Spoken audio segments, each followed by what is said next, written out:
There is a sound a baseball stadium makes when something has gone genuinely wrong. Not the groan of a long fly ball caught at the warning track. Not the sharp collective gasp of a foul tip off a helmet. Something different.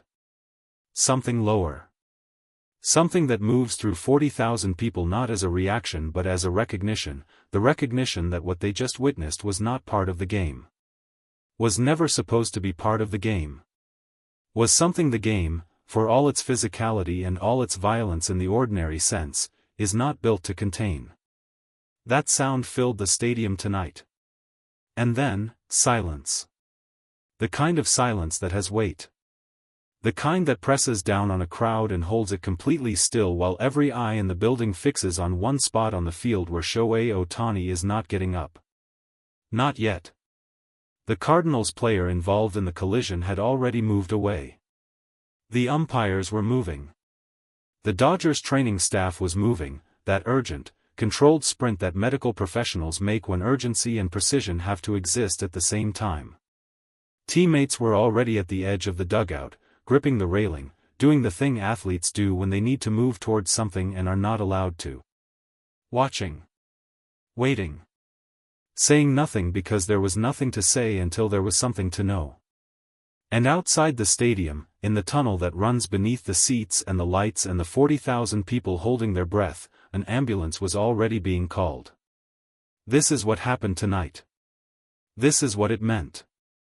And this is why, for the first time in a very long time, the baseball world is not talking about statistics or standings or the pennant race. It is talking about one question, one simple, terrifying, impossible to answer tonight question, that the collision produced the moment Ohtani hit the ground and did not immediately rise. Is he going to be okay? Collisions happen in baseball. That is not a controversial statement.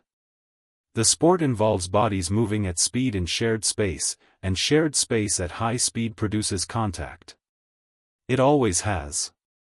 The history of the game is full of collisions, at home plate, in the outfield, on the base paths, that produced injuries, some minor and some serious, that are accepted as part of the physical cost of playing a contact sport at the highest level. What made this one different was not simply the violence of the impact, though those who were close enough to see it clearly described it in terms that left no ambiguity about the force involved. What made it different was the nature of the play itself. The angle. The timing. The specific way the Cardinals player's body met Ohtani's at a moment and in a manner that those who understand the game's physical grammar, players, coaches, former players watching from broadcast booths, described almost immediately as something that did not have to happen the way it happened. Baseball's rules have evolved over the years precisely because the sport has learned, through painful experience, that some collisions are the product of competition and some are the product of choices. The distinction matters. Not for the purpose of assigning blame in a moment of high-speed athletic action, where decisions are made in fractions of a second and intentions are genuinely difficult to read. But for the purpose of understanding what the sport permits, what it protects, and where the line sits between playing hard and playing in a way that puts another person's body at unacceptable risk. That line was tested tonight. And Ohtani paid the price of the test. He went down. He stayed down. The training staff reached him and the stadium, which had already gone quiet, went quieter still, the way crowds go quiet when the person on the ground is not moving the way injured athletes usually move, when the ordinary signals of reassurance are absent and the uncertainty fills the space where certainty should be. Professional sports teams have medical staffs. They have training rooms and team physicians and protocols for managing injuries that occur during games. Most injuries, even significant ones, are handled within that system. A player comes off the field.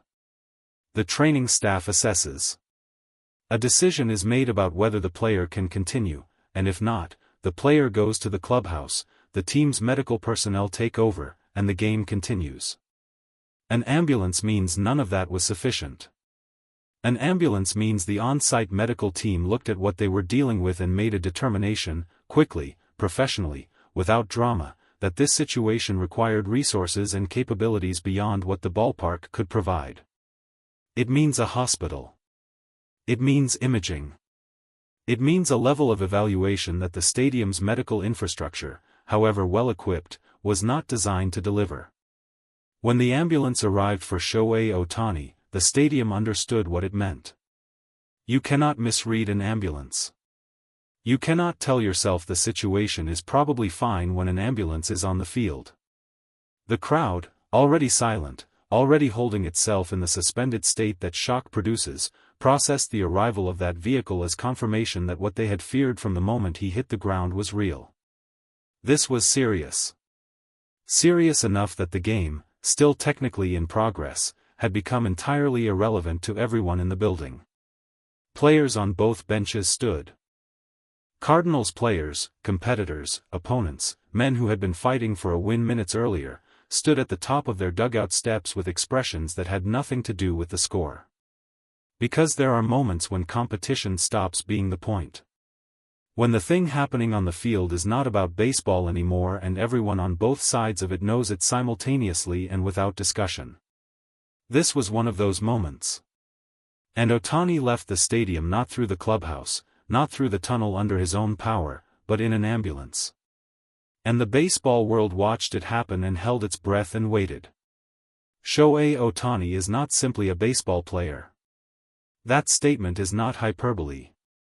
It is a structural fact about what he represents to the sport, to the Dodgers organization, to the millions of people across 2 countries and beyond who follow his career not just as fans of baseball but as people who have found in his story something worth caring about, something that transcends what happens between the lines. He is the face of the sport's global ambition. He is the reason new fans came to baseball who would not have come otherwise.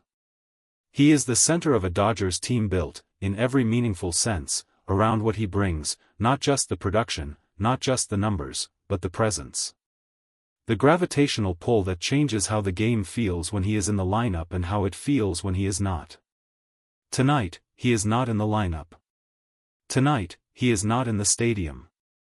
Tonight, he is somewhere that baseball stadiums are not built to think about, somewhere that the sport's ordinary rhythms, the innings, and the pitch counts and the standings, feel very small and very far away. And the question that the baseball world is sitting with tonight is not about the pennant race or the playoff picture or what this means for the Dodgers' rotation going forward. It is the same question it was the moment he hit the ground. The same question it was when the ambulance arrived. The same question that will not be fully answered until the tests are done and the doctors have spoken and the information that everyone is waiting for finally comes through. Is he going to be okay? Baseball can wait for that answer. Everything else can wait. The standings will be there tomorrow. The games will be played. The season will continue in the way seasons continue regardless of what happens to the people inside them. But tonight, none of that matters. Tonight, the sport that Ohtani has given so much to, that he has shown up for, prepared for, sacrificed for with a consistency and a dedication that his teammates and coaches and the reporters who cover him daily have spent years trying to find the right words to describe, tonight that sport is simply hoping. Hoping that the man who left in an ambulance comes back. Comes back healthy. Comes back whole. Comes back to the field where he belongs, doing the thing he does better than anyone alive, in front of the crowds that have come to understand, watching him, what it looks like when someone gives everything they have to something they love. The stadium is empty now. The lights are still on. And somewhere across this city, Shohei Ohtani is waiting for answers that the rest of us are waiting for too.